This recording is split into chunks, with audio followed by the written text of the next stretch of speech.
They're testing the ball, we understand. Have you already seen the ramp up in security ahead of tomorrow night?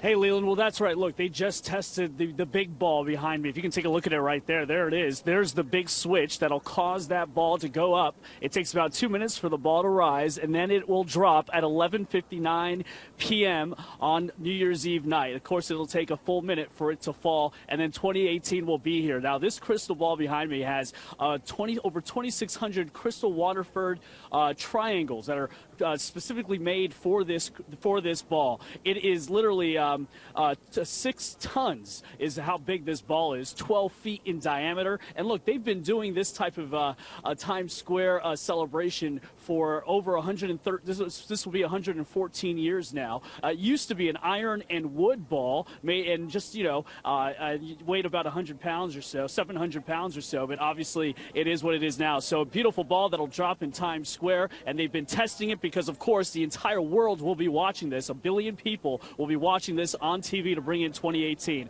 This is just some of the preparations that have been going on all week. They've tested the confetti.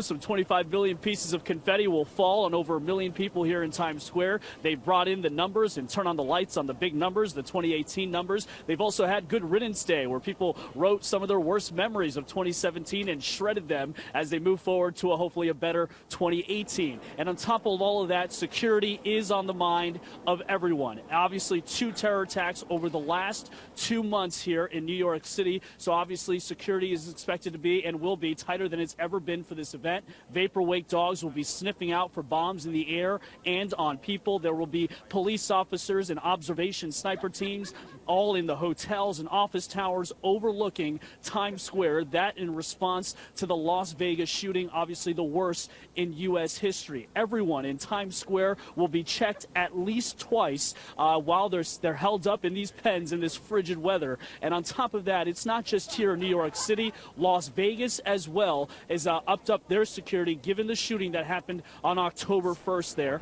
Over 350 National Guardsmen are marching around Las Vegas now in the Strip, obviously just to help people feel secure, but also there because of what happened and the elevated risk given what we've seen here in New York City.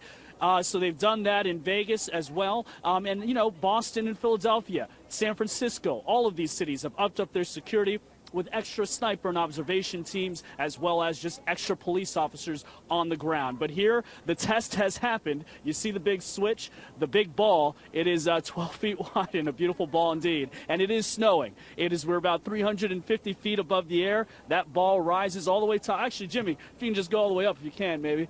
See how tall that is? That's about 400 feet in the air, and it will begin its descent on Sunday night. By the way, temperature, 10 degrees.